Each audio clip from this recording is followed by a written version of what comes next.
buenas tardes, bienvenidos a todos una semana más a nuestro foro online.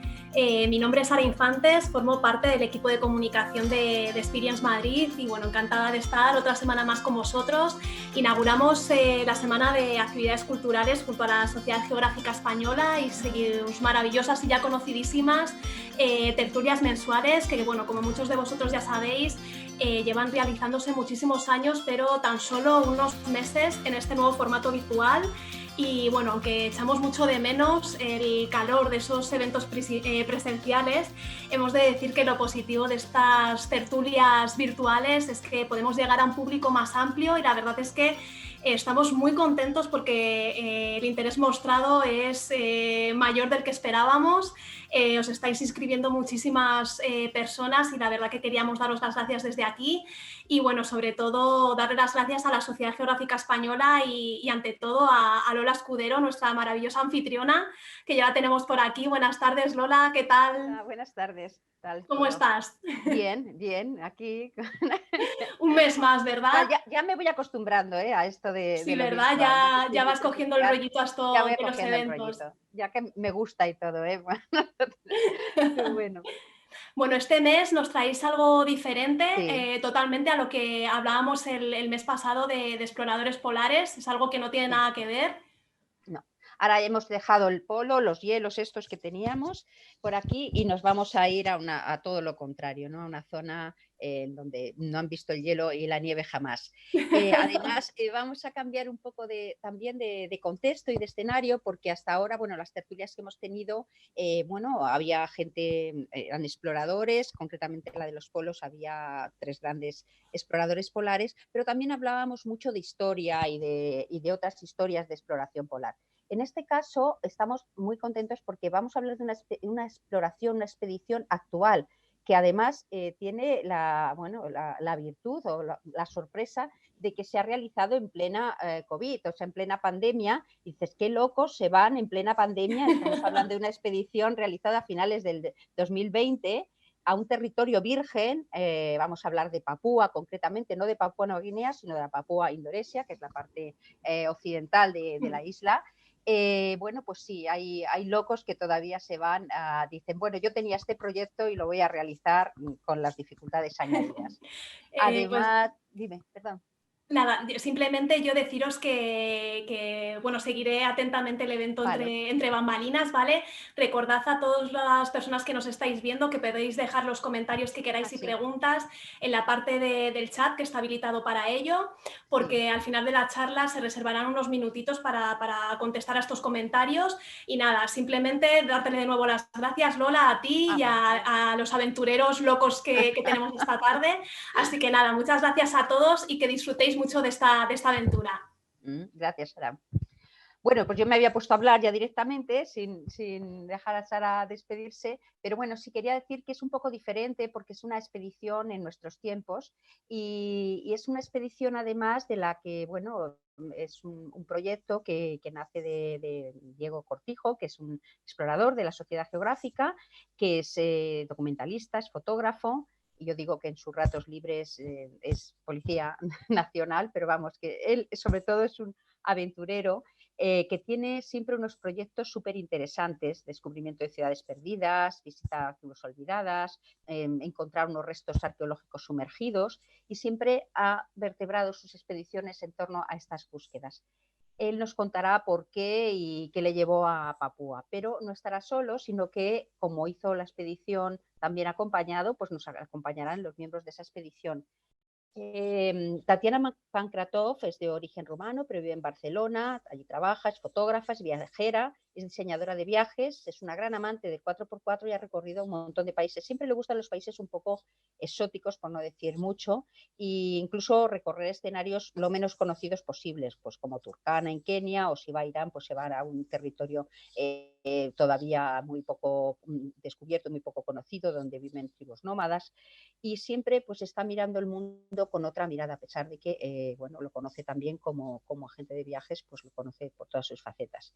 Y un tercer invitado, un tercer miembro de esta expedición es Olmo Romero. Olmo está en Bali, se conecta desde allí porque él es nómada digital, vive allí, trabaja allí, vive del vídeo, de la fotografía, es editor de vídeo y de fotografía como profesión y bueno, se dedica a montar proyectos digitales y para eso pues nada, le da lo mismo vivir en Bali que en España. Entonces se ha conectado desde allí, espero que todo vaya bien en la conexión. No os veo, no sé si estáis ya conectados, sí, ¿no? Ahora veo a Diego, vale. Perfecto, ahora vemos a todos. Olmo, hola, hola Tatiana, hola. Buenas tardes, chicos. Hola, buenas tardes. Pues mira, Hola, vamos a ¿qué tal? empezar hablando, situando, poniendo en contexto un poco esta expedición.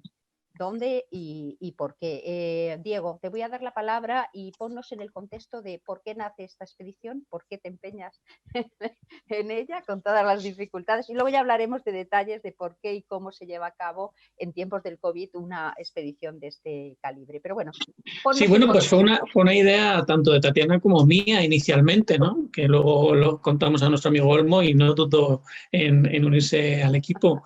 Pero claro, cómo no, Papúa es uno de esos sitios que cualquier un poco explorador o alma inquieta que le tenga un poco de curiosidad por explorar territorios nuevos está en la lista, ¿no? Papúa, sin duda, junto con posiblemente el Amazonas y algunas zonas polares, es de los lugares donde todavía queda mucha información y hay extensiones muy vastas de selva donde no sabemos nada, ¿no? No tenemos absolutamente nada de información y existen tribus totalmente aisladas. Entonces, Tatiana y yo andábamos hablando sobre Indonesia, todas las zonas de islas con zonas muy interesantes por descubrir y la posibilidad de hacer un viaje allí donde teníamos algunos contactos, conocíamos a Olmo y se abrió la posibilidad de ir para allá. En cuanto tuvimos esa oportunidad de ir, esa ventanita abierta, dentro de que en ese momento las autoridades permitían ir, dentro de que veíamos el escenario posible de ir, estaba claro que el destino sería Papúa. Papúa y una zona muy concreta de Papúa, ¿no? O sea, luego estuvisteis determinando un poco también qué hacer en Papúa, sí.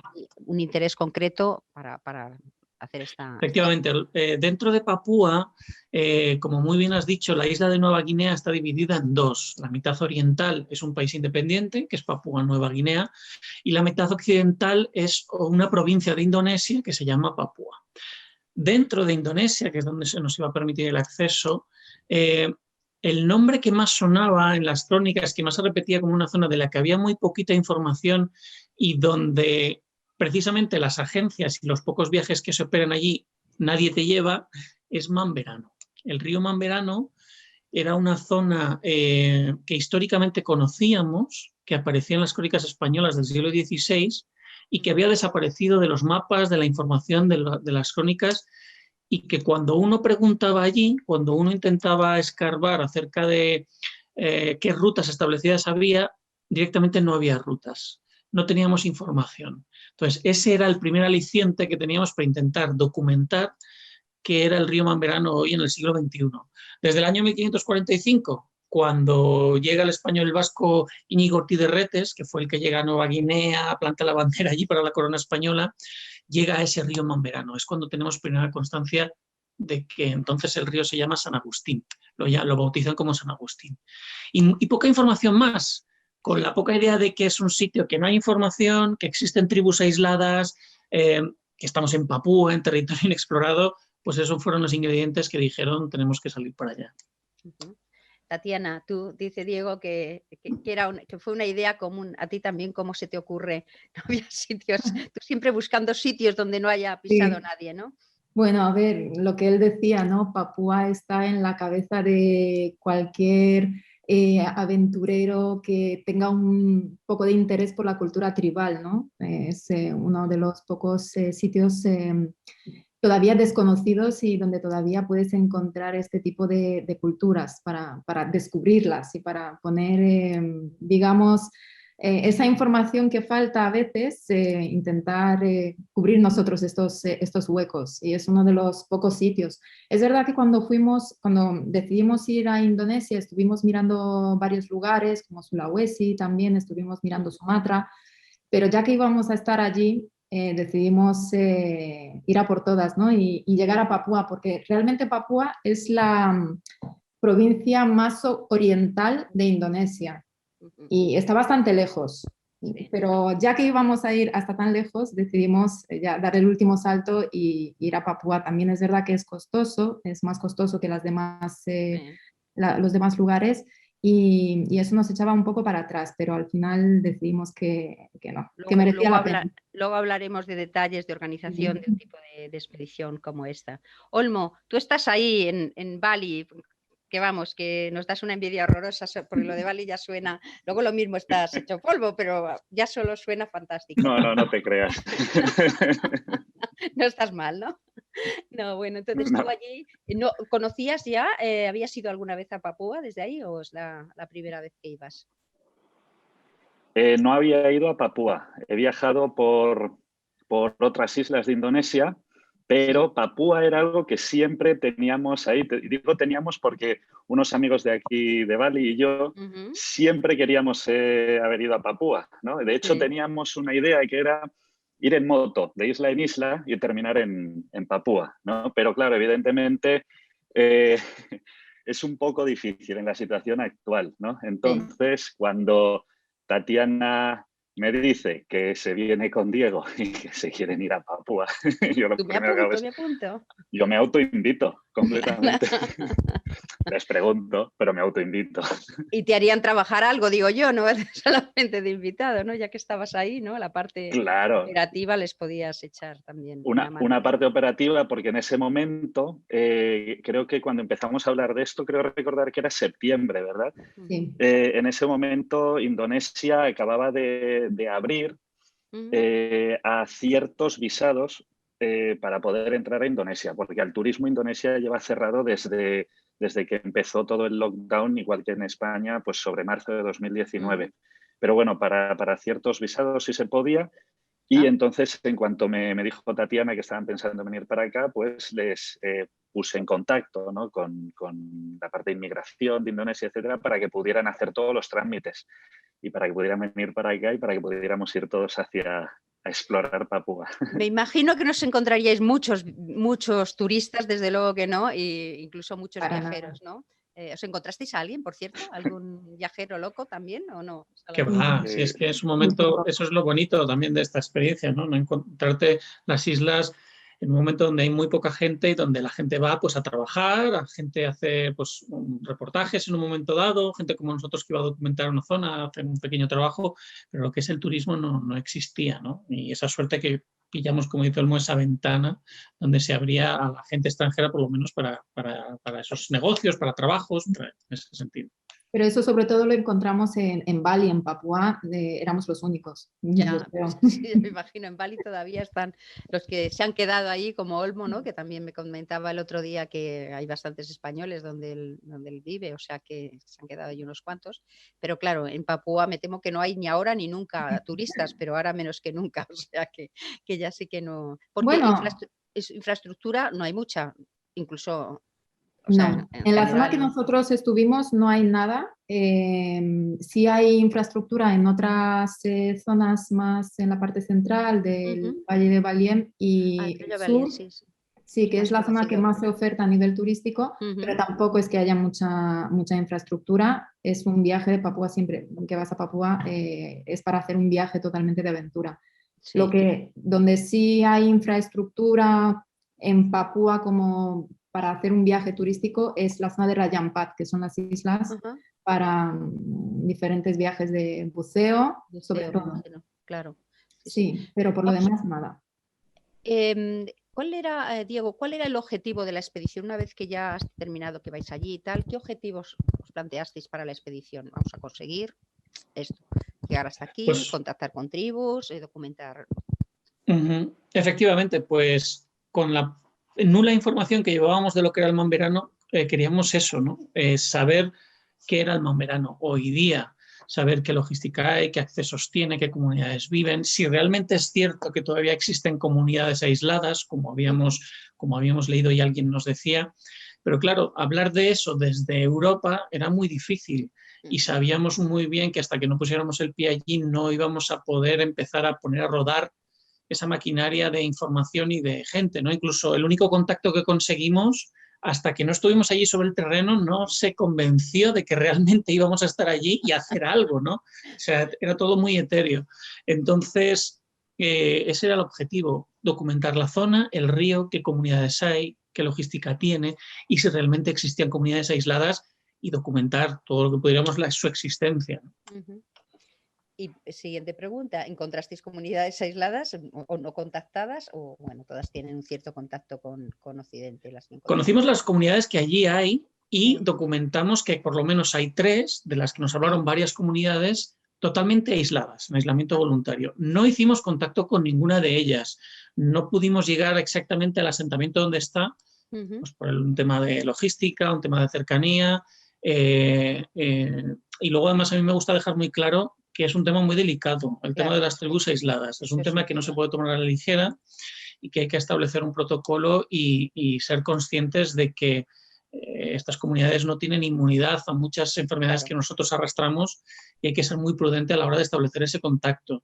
Toda la información que nosotros hacemos no la hacemos pública, también sobre las zonas de paso de esta gente, precisamente por eso, para respetar esas zonas de aislamiento, simplemente pues para que organizaciones y antropólogos pues poder aportar esa pequeña información que sirva pues para documentar su existencia y para establecer esos protocolos en caso de que ellos decidan empezar a mostrarse. Sí, es verdad que el tema de las tribus no contactadas es un tema, bueno, conflictivo, bueno, en cierto modo difícil de tratar y de abordar, y además, por lo que tú decías, es voluntariamente, ellos se aíslan porque quieren estar aislados. Entonces, claro, hay que ser muy respetuoso también con esa voluntad de estar aislados, ¿no? Me gustaría, bueno, no sé, cualquiera de vosotros, Olmo, Tatiana, tú mismo, nos contaréis un poco, bueno, el desarrollo básico en qué consistió la expedición y, bueno, y los momentos, luego entraremos en los momentos difíciles o en los momentos conflictivos en los que dijisteis, y yo que pinto aquí, lo bien que estaría en mi casa, ¿no? Pero porque siempre los hay, ¿no? Pero bueno, el que queráis de vosotros 3 contarnos un poco. Bueno, yo misma, si queréis. Sí. Diana. Pues en principio nosotros no teníamos una ruta muy clara porque, como decía Diego, fue muy difícil desde aquí poner las bases. La comunicación también era un poco más complicada. Porque estábamos hablando vía WhatsApp con el único contacto que teníamos allí en Jayapura, en la capital, y directamente nos plantamos allí, nos recogió en el aeropuerto y directamente fuimos ella venía, nuestra guía Ani, venía con un contacto que había conseguido, que era hijo de uno de los jefes de tribus de la zona del Mamberamo, en uno de los sitios del Mamberamo. Entonces él nos iba a acompañar y más o menos nos había hecho como un programa, un itinerario que podíamos seguir en base a lo que nosotros, a nuestro interés, ¿no? Lo que les habíamos transmitido. Finalmente eso no pudo ser, luego contaremos por qué, pero al final encontramos otro guía que nos iba a llevar, que había estado trabajando en una misión allí en el Mamberamo, y fuimos a conocerle a los 5 días de estar en Jayapura y allí empezamos a trazar con ellos el programa. Cambiamos un poco la estrategia porque primero íbamos a ir en avioneta hasta uno de los puntos del Mamberamo porque no conocíamos otro sitio, otra forma de llegar, pero finalmente estando allí descubrimos que se podía llegar en vehículo 4x4 hasta cierto punto de uno de los afluentes del Mamberamo, del río Baliem. Entonces allí empezamos realmente a trazar a los 5 días de estar 3-4 días de estar en Jayapura, empezamos a trazar nuestro programa. Así que tuvimos que ir en 4x4 hasta ese punto, allí negociar un barco para, un conductor y una barca, mejor dicho, para seguir el río y llegar hasta la parte más alta del Mamberamo, donde finalmente acabaríamos volviendo a Jayapura en ferry. Entonces fue totalmente un recorrido circular, ¿no? Y nos ayudó, la verdad, para conocer gran parte de lo que es la geografía, porque si hubiéramos ido en avioneta, sí, es verdad que también lo ves de otra forma, pero de la otra forma, en coche y en barco, pues yo creo que nos aportó mucho más, ¿no? Porque pudimos conocerlo por tierra. Y también conocer de primera mano, ¿no? Diferentes dificultades, la realidad de las comunidades que nos encontramos a lo largo Yo creo que esa es la parte, si me permites, que más le gustó a Tatiana, que es Sí. una apasionada del 4x4. Sí, lo he visto. Que se lo Días, pasó ¿qué tal? Se lo pasó bomba esos días. Sí. Oye, Sí, Diego, además, En llegar desde Yayapura, no sé si me oís, que se me ha congelado. se te ha cortado un poco, ¿Me pero oís? ahora ya sí, ahora. sí. Digo que esos 2 días que tardamos desde Yayapura hasta la comunidad de Naira en 4x4, que fueron una auténtica odisea, estábamos sufriendo y Tatiana estaba encantada viendo, mira el conductor, qué bueno, cómo sale, cómo se maneja, qué bien tracciona aquí. La verdad es que eso sí que fue una aventura desde el principio. Está. Oye, Olmo, y tú que vives ahí más y que conoces Indonesia en general, ¿qué es lo que más te llamó la atención al llamar, o sea, qué te sorprendió más de esta parte de Indonesia que no conocías? ¿Qué es lo más chocante? Me sorprendió que es totalmente diferente a toda la Indonesia que yo había conocido. O sea, me pareció y me recordó mucho a la parte del centro de Australia, centro y centro-norte de Australia, que es donde... Sí, que es donde están la mayoría, ¿no? Actualmente la mayoría de los aborígenes que todavía quedan australianos, y el tipo de población, por el tipo de rasgos, me recordó muchísimo a los aborígenes australianos, que aparte, si os fijáis, Papúa está muy pegada a la zona de Australia, ¿no? Del noreste de Australia. Entonces, de hecho, se cree, ¿no? que en un pasado estaba todo unido antes de que se separara, ¿no? Entonces, esto me sorprendió bastante porque, bueno, Indonesia es enorme, pero, claro. pero casi todos los rasgos que había visto en todas las islas que yo he viajado de Indonesia se parecían más a unos rasgos más tipo Malasia o tipo Tailandia, ¿no? que a los aborígenes australianos. Y eso fue una de las cosas que más me sorprendió. Bueno, luego otra, No, dime. No, simplemente que es verdad que se la llamó Nueva Guinea, la isla, se la llamó porque eran negros y les recordaban a los africanos de la Guinea africana, sí. Exactamente, los africanos de la Guinea. Entonces, claro, esto que me dices es verdad que es como otro contexto etnográfico completamente diferente al de Indonesia. Perdona, Sí, sigue, completamente. que ibas a decir otra cosa que te lleva.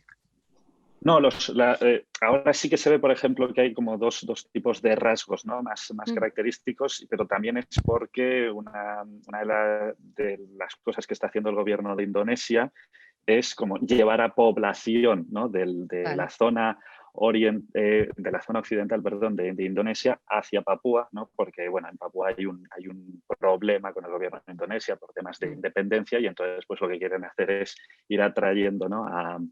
a población más cercana a lo que es Java o lo que es Sumatra, hacia Papúa, y ahí sí que se está viendo ya esa mezcla, ¿no? Pero sí que la verdad es que me llamó bastante la atención. Diego, para los tres sois fotógrafos, los tres os dedicáis también mucho al tema de imagen, no solamente de fotografía, sino vídeo y tal. Me imagino que es un poco un paraíso encontrarse con esas tribus y esos paisajes tan sorprendentes. Yo he visto fotografías que habéis hecho. Aquí hay personas que están preguntando si podéis mostrar fotografías. Bueno, yo ahora también les emplazaré. En nuestra web de la Sociedad Geográfica hemos ido colgando mucho del material que nos iba mandando Diego, pero bueno, podremos compartir más cosas después de la charla, podréis entrar y ver más fotos. Pero es verdad que lo que yo he visto pues es una golosina, ¿no? Para los que os gusta la fotografía documental, ¿no? ¿Cómo lo visteis? Bueno, pues efectivamente sí, es un paraíso para la fotografía. También es cierto que cuando te metes o por lo menos a mí me pasa, ¿no? Te metes en la idea de estar documentando la zona, de explorar un territorio nuevo, consume muchas energías las gestiones en sí, lo que es hablar con las comunidades, estar con ellos, el dinero, los problemas de barcas, de ver por dónde vas a ir, tus siguientes pasos realmente consumen mucha energía. Y no dedicas tanto a ese ocio o a esa parte más visual, ¿no? que a veces deberías. Esto no deja de ser una primera incursión en una zona nueva, y estábamos a eso, ¿no? A realmente sacar adelante la expedición. Por lo menos esa era mi impresión, y eso me pasaba a mí.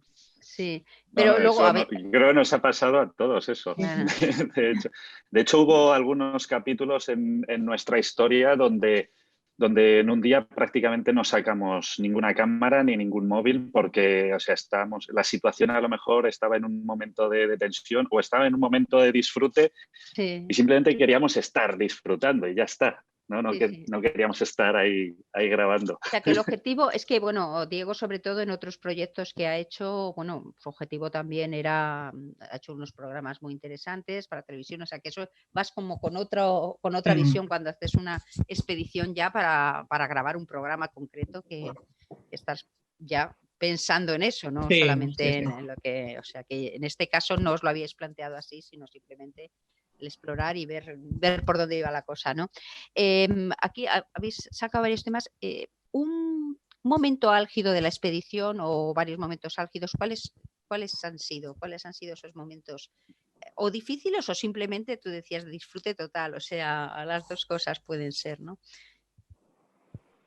Bueno, hay uno... perdón. Sí, Olmo. Hay uno que es más para el final de la expedición. Yo creo que fue, no sé si decirlo ahora, porque fue como el momento más de mayor tensión. Fue en el pueblo de Burmeso, ¿no? ¿Os acordáis? En el pueblo de Burmeso salíamos de Casonagüella, que llegamos ahí un poco decepcionados, ¿no? Por cómo era el pueblo y todo eso, y dijimos, vamos a Burmeso y vamos a ir hacia el lago a visitar una tribu de baudis, etcétera, y cuando llegamos a Burmeso de repente como que se nos echó todo el pueblo encima, ¿no? ¿Sí? O sea, ¿qué estáis haciendo aquí?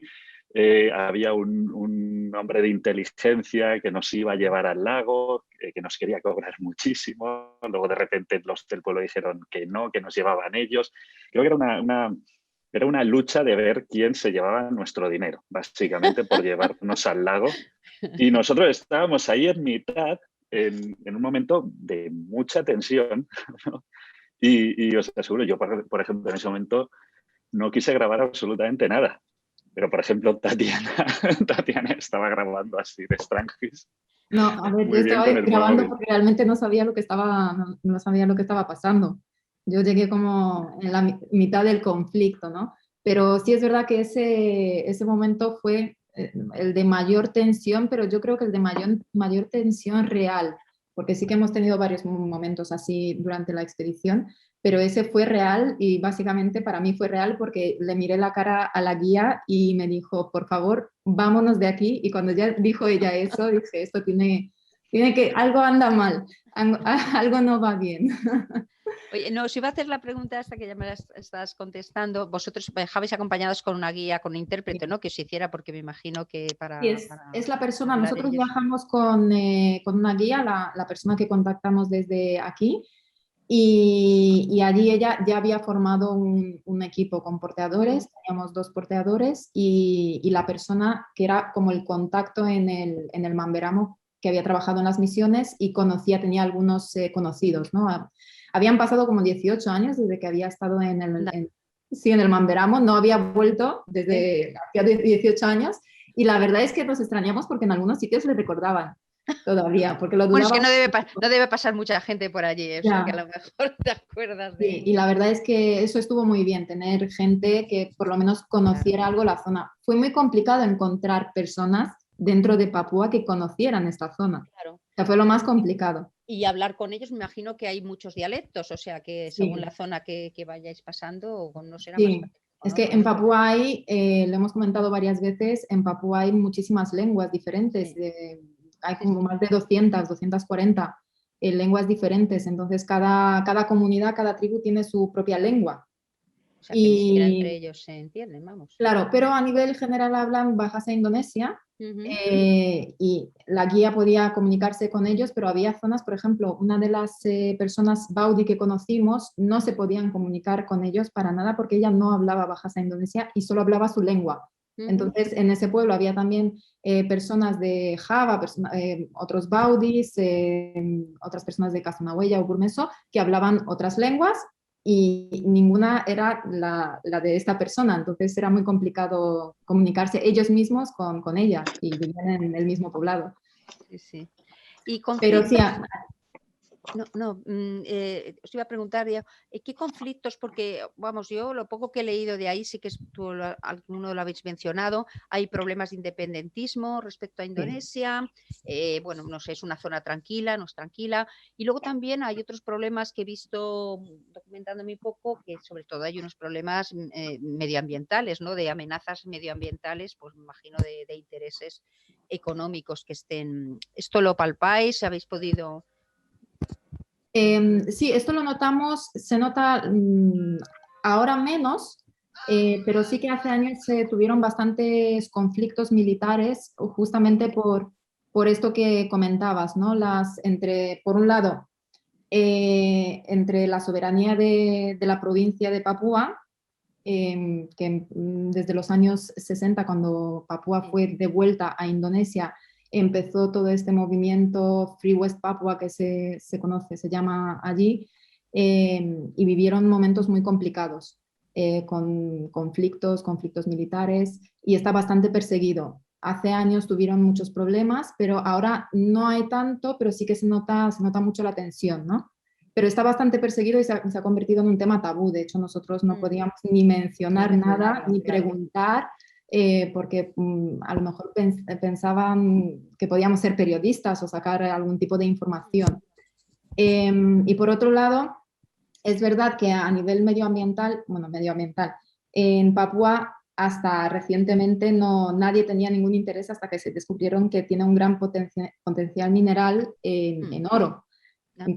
En Papúa está la mina de oro más grande del mundo.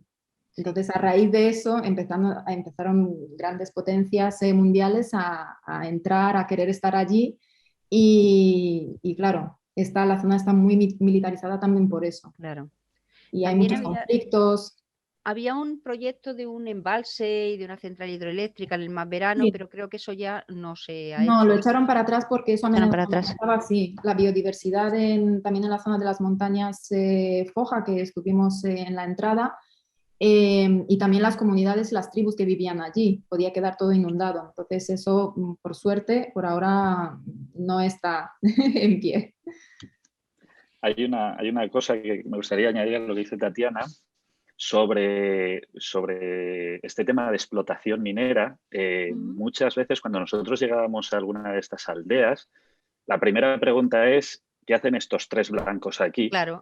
Que han venido a buscar, ¿no? Sí. ¿Qué se quieren llevar? Y ¿qué queréis llevaros si ya no queda nada, ¿vale? Ya os habéis llevado todo, ¿no? Entonces eso venía mucho en relación a...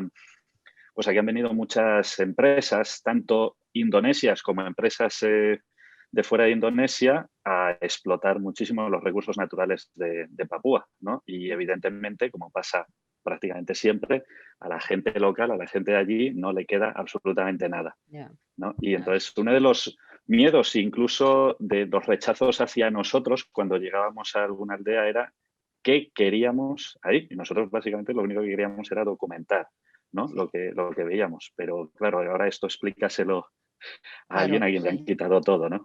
De hecho, ese fue nuestro primer conflicto. Nada más llegar al primer pueblo donde íbamos a empezar la expedición por el río, ese fue el primer conflicto que tuvimos que superar.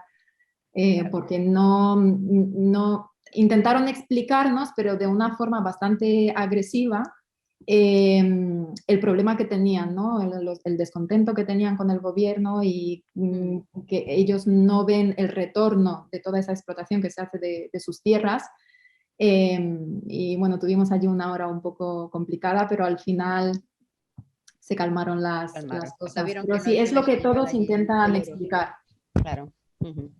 Fíjate cómo fue hasta que tal punto de la aventura, Lola, que cuando nosotros llegamos a ese primer pueblo, a Naira, y nos vimos una especie de plancha de cemento que iba a ser una especie de prepuerto que habían empezado a construir, que luego no llegó a ser nada, ¿no? Promesas que les hacían y no habían llegado a cumplirse, dejaban todo a medias, ¿no?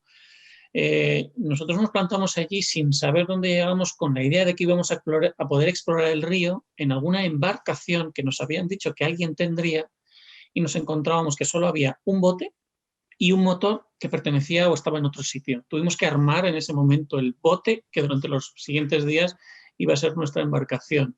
Así que íbamos con una información nula. Con el kit de Ikea, ahí a montar la barca. Entonces, madre mía. Oye, Diego, tú que estás acostumbrado a montar expediciones y tal, ¿qué medios, o sea, qué fue lo básico? O sea, ¿qué llevabais concretamente? ¿Ibais sin nada? ¿Ya llevabais un GPS? ¿Llevabais una...? O sea, ¿qué llevabais? ¿Qué es preciso para una expedición de este tipo? Bueno, pues principalmente todos los tres habíamos hecho una mochila preparada para lo peor, para el trekking, con la idea de que en un momento dado no sabíamos en qué momento tendríamos que dejar la embarcación y teníamos que empezar a caminar para penetrar en selva o en alguna zona que tuviéramos cierto interés. Entonces, al final, todo nuestro equipaje se concretaba en una mochila a la espalda donde era lo que en cualquier momento tendríamos que agarrar para salir caminando, ¿no? En esa mochila pues tuvimos que repartir varias opciones para dormir, para pernoctar, desde tienda de campaña, hamaca, mosquitera, porque la selva tiene eso. No tienes muy claro dónde vas a acampar, cómo va a ser el entorno, si vas a estar cerca del río, si vas a tener un espacio abierto, si va a ser el bosque tan cerrado que no te permita ni siquiera abrir un poquito de hueco en el campamento. Entonces llevábamos un poco las diferentes opciones. Esa mosquitera, esa hamaca, tienda de campaña, pues un poco en previsión de lo que podía ocurrir. La logística del viaje la cerramos en Yayapura antes de salir, en esos 4 días de gestiones donde no sabíamos siquiera si íbamos a llegar a la zona en avioneta, en barco, en bote, porque no sabíamos cómo era el acceso. Nos preparábamos para cualquier cosa, hasta que, como decía Tatiana, efectivamente descubrimos que había un acceso por tierra a una zona mucho más orientada a la que pensábamos llegar del río. Al final, gracias a eso, recorrimos mucha más parte de la región, pero no teníamos muy claro cuánto de río íbamos a hacer, cuánto de selva, etcétera. Entonces, la logística que llevamos fue un poco todoterreno, con nuestro GPS, por supuesto. Nuestro GPS, que nos dejó además una empresa española, que aquí, si me permitís, TuneUp, que nos dejó sus servicios para navegar, y los mapas que pudimos encontrar detallados de la zona, que son muy pocos. Es verdad que no hay mucha cartografía y me imagino que no será muy fiable tampoco. Una pregunta casi obligada cuando se hace esto, ¿cómo es la financiación de estos viajes? Bueno, esto lo hacéis a título particular, no sé si contáis con patrocinios, con sponsors, pero ¿por cuánto? Qué difícil, qué pregunta, todo el mundo. Qué pregunta, ¿verdad? Qué pregunta, te miro así con la cara. Qué difícil, porque, pues mira, cada uno rascábamos de donde podíamos. Sí, yo tengo la suerte de que tenía un par de empresas que ya me habían echado una mano anteriormente y me pudieron apoyar, pero al final esto sale, pues como Olmo, Tatiana, pues de nuestros ahorros. Sí, y me imagino que esta parte de Indonesia es más caro llegar, que tú me parece, Tatiana, que lo has comentado, que es mucho más cara que cualquier otra de las islas que a lo mejor... Es mucho más cara, pero ahora, mira, ahora después de hacer este viaje ya entiendo por qué... cualquier expedición a Indonesia no baja de los 6, 7 y 8 mil euros por persona, que a mí no lo entendía porque no hay infraestructura realmente. Claro. Pues después de este viaje ya he entendido por qué, y es que en Papúa, da igual la tribu, en general las comunidades en Papúa tienen un concepto del dinero extranjero un poco desubicado. No entendíamos... cómo nos podían pedir ciertas cantidades de dinero por un servicio. Nosotros pensábamos que se estaban equivocando, nos pedían millones. A lo mejor por un día, el traslado, por ejemplo, en 4x4 nos costó, no sé si nos pedían 10 millones de rupias, que al cambio no me acuerdo ahora mismo cuánto, 600 euros, iba a ser un día y no lo podías entender. Pero ellos asocian al extranjero con una persona adinerada que se lo permite absolutamente todo y les da igual, no quieren ni siquiera negociar. Entonces, o pagas lo que piden o no tienes el servicio y tampoco es que tengas mucha oferta. Sí, que tienen ahí bien atado, sí. Esto convierte... Sí, Olmo. No, continúa. Perdón. Y esto convierte Papúa en un lugar muy, muy, muy caro. Así que de primeras pensábamos que íbamos a poder negociar, sabíamos cuáles, más o menos investigando cuáles iban a ser los precios, pero pensábamos que íbamos a poder negociar como en cualquier otro país, ¿no? Yo estoy acostumbrada a viajar por África, digo, bueno, eso allí negociamos. Claro. Pues y no, estos nada. no. Ahí estaban en sus Conseguimos negociar algo, menos mal. Conseguimos negociar algo, eso sí. A mí me sorprendía una cosa, y es que, a ver, yo al final vivo en Bali. Entonces, claro, pues a lo mejor Diego y Tatiana no sabían exactamente lo que pueden costar aquí las cosas, ¿no? Pero claro, yo estaba todo el rato comparando con los precios a los que yo estoy acostumbrado aquí. O sea, yo en Bali vivo, aquí tengo mi piscina, tengo todo, estoy pagando 3,5 millones de rupias, ¿no? Y de repente llegabas a un sitio y por dormir en un hostal de mala muerte te pedían 500,000 de rupias, ¿sabes? Que es casi lo que pago en una semana aquí. Entonces era como, Sí. esto no tiene absolutamente ningún sentido. Cuando hablamos de hotel de mala muerte, Lola, te hablamos de hotel de mala muerte conviviendo con nuestras ratas, con nuestros amigos, prácticamente en listones de madera, literalmente. Claro, literalmente, sí. Literalmente. Y incluso hemos llegado a sitios. Ahí, por ejemplo, la población fuera de la capital, fuera de Jayapura, la población, por ejemplo, no duerme en cama. La población duerme sobre el suelo. Entonces, hemos llegado a sitios donde hemos tenido que pagar pues 30 euros, ¿no? El equivalente a 30 euros por dormir en el suelo, ¿no? Sobre un techo, más o menos. Pero es que es así, por ejemplo, como duermen ellos, ¿no? O sea, hemos llegado a casas, ¿no? Cuando estábamos en el lago, una casa que tenía 8 habitaciones y no tenía muebles, ¿vale? Porque no los utilizan. No tenía ni colchones, no tenía absolutamente nada porque no los utilizan. Pero dormir ahí era casi tan caro como dormir en Bali en una villa de lujo enfrente del mar. Entonces... ¿Hay alguna pregunta que vamos a empezar a contestar, por si no nos da tiempo, que se refiere precisamente al tema de la seguridad, ¿no? De la seguridad y de la sanidad, de las condiciones? Si es necesario tener algunos requisitos sanitarios para ir a estos territorios y también un poco la seguridad, ¿no? Al moveros allí, si hay peligro real, si no habéis sentido el peligro real. A ver, como sanitario, ahora con el tema del COVID, sí que tuvimos que pasar varios tests y de hecho durante el viaje que estuvimos en Papúa, el tiempo de Papúa, volvimos a hacer 2 pruebas más. O sea, para entrar en Papúa ahora mismo te piden un test PCR negativo.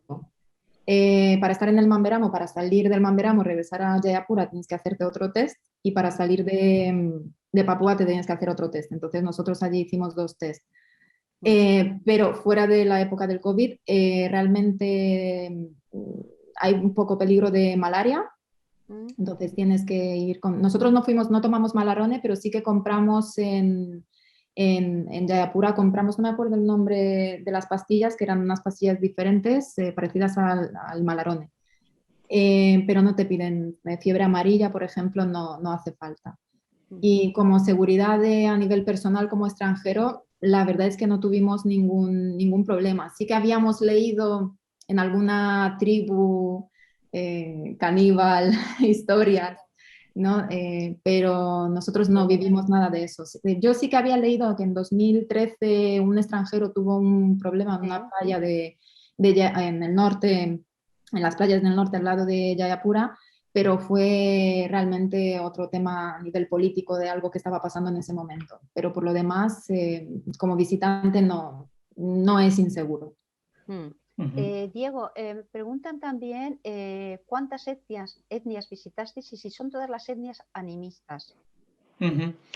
Bueno, pues allí lo triste, nosotros estuvimos, mira, nosotros que también me ha parecido que ver por ahí acerca de las comunidades, no establecimos contacto con ninguna comunidad aislada por un tema de presupuesto, de logística, porque nos iba a requerir a lo mejor otros 10 días más de expedición llegar a una zona. Pero sí documentamos los relatos y testimonios de avistamientos muy recientes de esta gente y documentamos al menos la presencia de tres comunidades aisladas que nosotros documentamos como los Sargai, como los que ellos llaman la tribu de los hombres con cola, que nos atestiguaban que eran gente con pelo largo, la espalda pintada de rojo y una especie de cola, y otra tercera comunidad que llamaban las mujeres del lago, las Telagua Guanita, que es un tema muy interesante, una comunidad exclusivamente formada por mujeres. Mira, Amazonas allí en el... Pues sí, una cosa curiosa, ¿no? Las tenían miedo porque decían que eran hostiles, ¿no? Y que de hecho no dejaban entrar hombres. Hubo un momento muy delicado, un punto de inflexión en la expedición, donde Tatiana se planteó con Ani, con nuestra guía, realmente hacer una incursión ellas dos, a ver si serían capaces de acceder un poco a esta zona, pero se tornó realmente complicado, ¿no? Y caro, y lo vimos al final imposible y tomamos otra opción.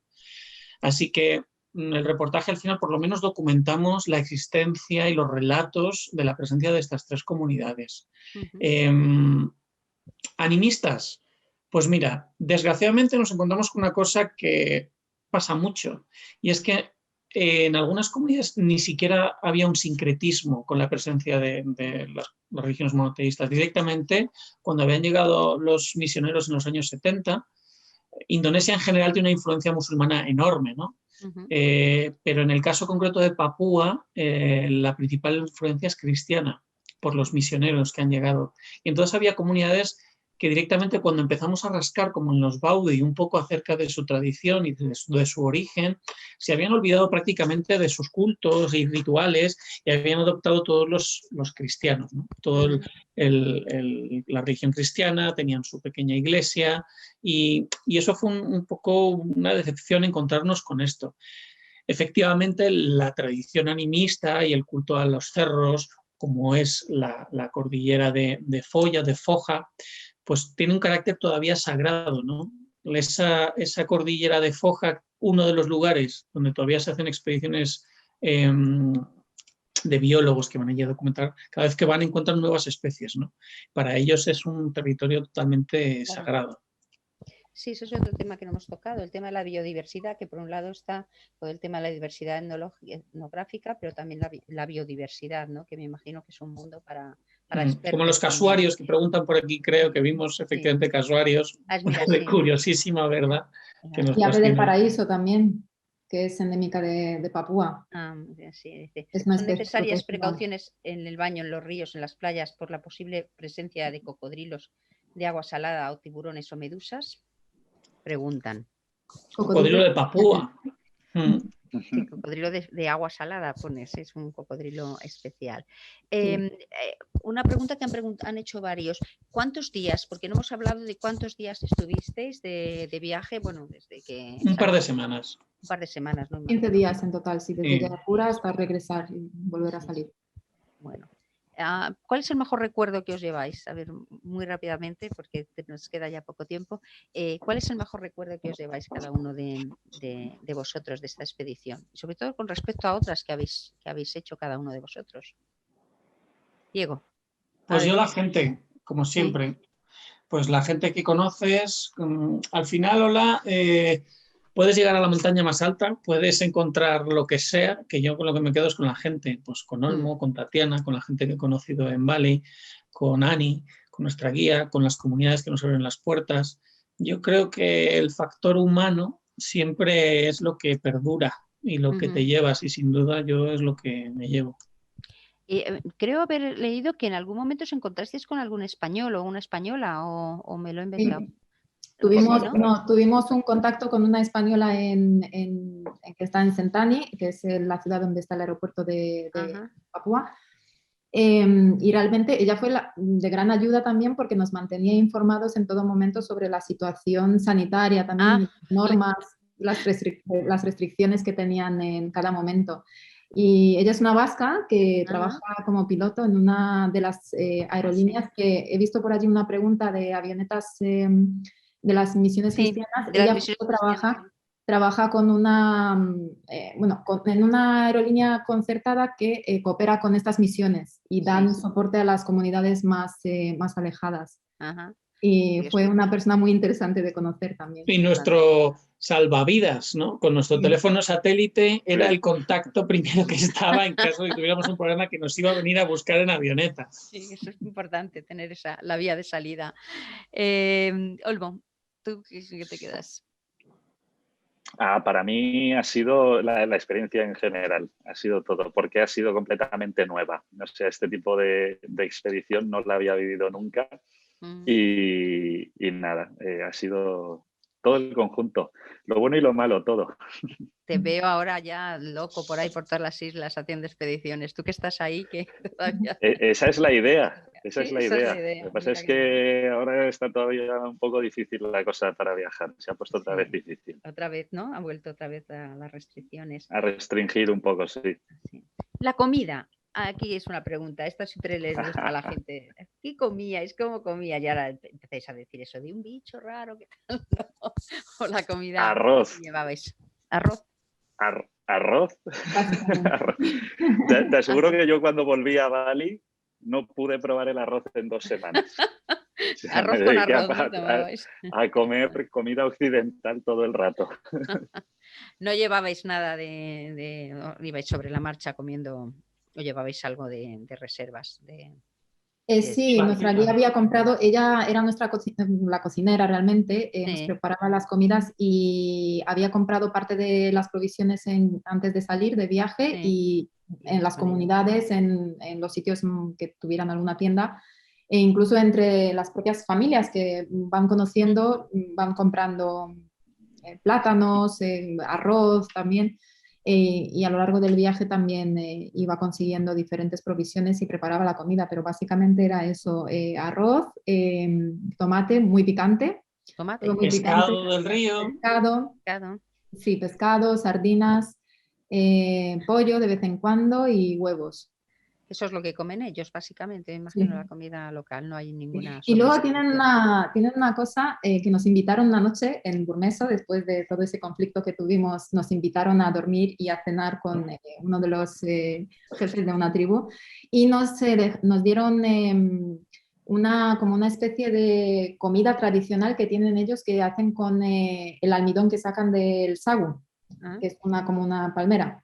Sí. Entonces, con ese almidón ellos hacen una comida especial que se llama papeda, que es como una gelatina de color crema sin ningún sabor, pero lo acompañan con diferentes comidas. Entonces, esa noche probamos eso que para ellos era como, no sé, un manjar, pero no sabía nada realmente, pero fue interesante probarlo. Pero bichos raros no comisteis, ¿no? ¿Algún bicho extraordinario de esos? Había, cuando pangolín. No. Cuando nos fuimos, donde sí que vi así cosas extrañas, no sé si recordáis cuando cogimos el ferry y bajamos en una de las poblados, en los poblados había como esas orugas, no sé exactamente cómo se llamaban. Y brochetas de los gusanos tipo suri, son unos gusanos muy gorditos que sí que se consumen ahí en la zona. Pero vamos, no los comimos, no hizo falta. Ibais con vuestro arroz y el arroz ante el gusano. Sí. El arroz. Mira, otra pregunta que hacen, luego seguimos para arriba. El clima, ¿en esta época es lluvioso, caluroso? ¿Qué clima os habéis encontrado? ¿Mucha lluvia o simplemente tiempo seco? Pues ahora aquí es temporada de lluvia. Ajá. Justo cuando fuimos nosotros estaba empezando. Estaba empezando. Ahora, menos mal que no estabais aquí, ahora llueve que no os imagináis. Pero la verdad es que no tuvimos muchos momentos de lluvia. Era temporada de lluvia, pero la verdad es que no había llovido mucho. No se hizo insoportable. Creo que casi todas las lluvias nos pillaron de noche, creo recordar. Sí. Una noche por lo cual era perfecto porque estábamos cubiertos. De hecho, era una de las cosas que nos condicionaban a salir pronto en el viaje, que no meternos muy adentro de esa época de lluvias, pillarlo al principio, que sabíamos que de ser iba a ser muy leve. De hecho, el primer tramo que hicimos en 4x4 hubiera sido totalmente impracticable si llega a llover mucho. Hacer una pregunta que, bueno, nos quedan 5 minutos, no sé si da tiempo a contestar. ¿Qué os ha aportado esta experiencia, pero como personas, no como viajeros? No sé si... Bueno, pues yo creo que como una experiencia de este tipo, ¿no? Donde al final puedes ir y tener la suerte de visitar algo tan remoto, tan lejano, tan distinto, pues te da perspectiva, ¿no? Y te ayuda pues, a valorar lo que tienes, sobre todo eso, ¿no? A valorar lo que tienes y a sentirte un privilegiado. Yo sin duda me he sentido un privilegiado de haber podido hacer esto en este momento histórico en el que estamos, ¿no? A pesar de todo y alguno que se pueda sentir se puede ver mal esto en este momento, yo creo que siendo responsables, ¿no? Y cumpliendo con las medidas y los protocolos y pues es una suerte, y yo invito a la gente que dentro de las medidas y dentro de lo que sea posible, que siga viajando, ¿no? Con la responsabilidad, cumpliendo los protocolos y las normativas del lugar al que va, que lo siga haciendo y tener la suerte de, como nosotros, ver una Indonesia única en un momento histórico. ¿Verdad? Y por lo que veo, os lleváis muy bien los tres, ¿no? No ha habido gran hermano de ese de conflicto, ¿no? Porque os veo con muy buen rollo entre los tres, así que eso por sí que es una suerte suerte. nos llevamos, la verdad es que nos llevamos bastante bien. No tuvimos ninguna especie de conflicto. Como que dormíamos así que nos pegados los conocíamos. tres pegaditos en el suelo cada noche, ¿verdad? Bueno, es que en los momentos, en las situaciones extremas que se dan en este tipo de viaje, pues lo más normal es que surjan problemas, ¿no? Entre tres personas, así que enhorabuena. Pero mira, porque... a mí, contestando a la pregunta que nos están haciendo, esto también a mí me ha enseñado a manejar situaciones, mejor situaciones de estrés, ¿no? Igual entre nosotros, pero también todo lo que nos ha pasado con las comunidades, aprender a manejar, ¿no? Esas situaciones y vivir un poco mejor ese tipo de estrés. Eso es algo, aparte de todo lo que ha comentado Diego, es algo que me llevo. Claro. Mira, nos quedan 3 minutos, pero hay un par de preguntas, además se repiten, que las quiero plantear. Una, nos preguntan varios si esto se puede leer, se va a poder leer, se va a poder ver en algún sitio. Y luego también hay personas que nos piden el tema de las fotos. Bueno, yo ya lo he dicho antes, nosotros en la Sociedad Geográfica, en la página web, vamos a colgar fotos, que ya tenemos muchas, pero bueno, os animo también a que mandéis más y podemos hacer una galería fotográfica donde lo podamos ver. O existe ya, Diego, ¿se pueden ver las fotos de la expedición en algún sitio? En tu web, me imagino, ¿no? Que tienes Sí, web. cada uno en nuestras redes sociales hemos ido colgando, las que hemos ido mandando a la Sociedad Geográfica, y las hemos ido subiendo prácticamente. Yo invito a la gente, si quiere tener un itinerario más completo de toda la expedición, sobre todo en Instagram, que es donde hemos hecho un diario, directamente un diario de toda la expedición y un diario fotográfico. Allí, en mi caso, creo que en el de Tatiana y en el de Olmo, hemos creado una historia destacada donde está el seguimiento día a día de manera fotográfica de lo que fuimos haciendo. En vuestras redes, en vuestras 3 redes, ¿no? No hay una... También en las páginas web también estamos subiendo las fotografías en las galerías.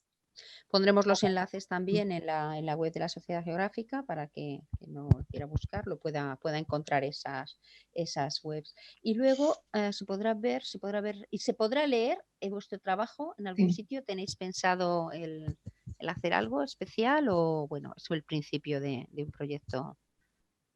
Bueno, hicimos material de vídeo, yo lo estoy montando, estoy trabajando con una productora, pues seguramente saquemos un vídeo resumen de la expedición con las fotografías, publicar algún artículo.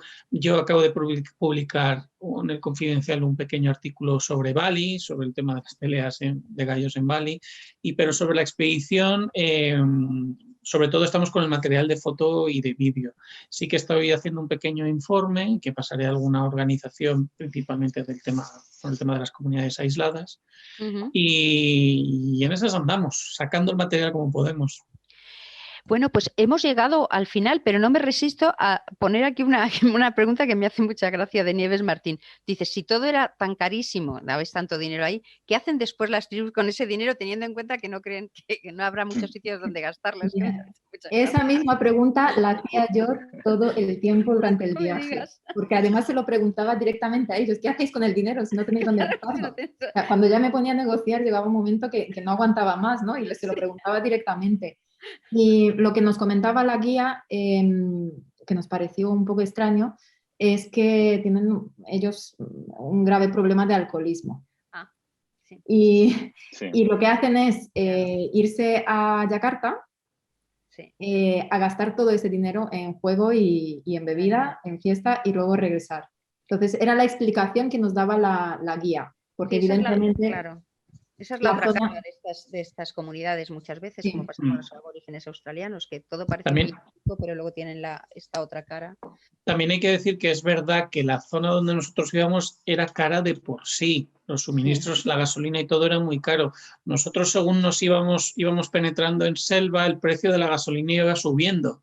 Ya. Nosotros cargamos con 200 litros de gasolina desde Sentani, desde la ciudad, porque nos iba a costar la mitad de lo que nos iba a costar allí, en esta zona de selva. Para que se hagan una idea, os hagáis una idea, estábamos pagando más de 2 euros el litro de gasolina. Y allí la embarcación estábamos gastando alrededor de 300 litros al día. Entonces el gasto era inmenso, el coste de la gasolina en esa zona era inmensa, el coste de la comida era muy caro. Entonces ellos también elevaban el precio un poco acorde a lo que les costaba también en esa zona, ¿no? Bueno, pues debo deciros que es que la hora se pasa volando y ya hemos llegado al final, pero bueno, me quedo recordándoos a todos también que esta tertulia va a estar colgada en la página de Vie de Travel Brand y también en la página de la Sociedad Geográfica, así que la compartiremos con mucha más gente. Y que bueno, que esperamos también un poco vuestras fotos, ver vuestras fotos en vuestras redes para todo el que se haya quedado con ganas, y también bueno, todas las preguntas de la gente que quiera mandaros, pues tanto a través de la Sociedad Geográfica como de Vie de Travel Brand, pues nos las podéis hacer llegar y pondremos en contacto con cualquiera de los tres. Oye, ha sido un placer esto de escaparse por un momento a Papúa, aquí en medio de la pandemia, que no sales ni de tu casa, pero bueno, ahí hemos estado una horita en Papúa, recorriendo el Mamberano. Muchísimas gracias por estar aquí. Gracias a vosotros. Con la lluvia y en Bali. Tatiana, Diego, muchísimas gracias por todo. Nos vemos.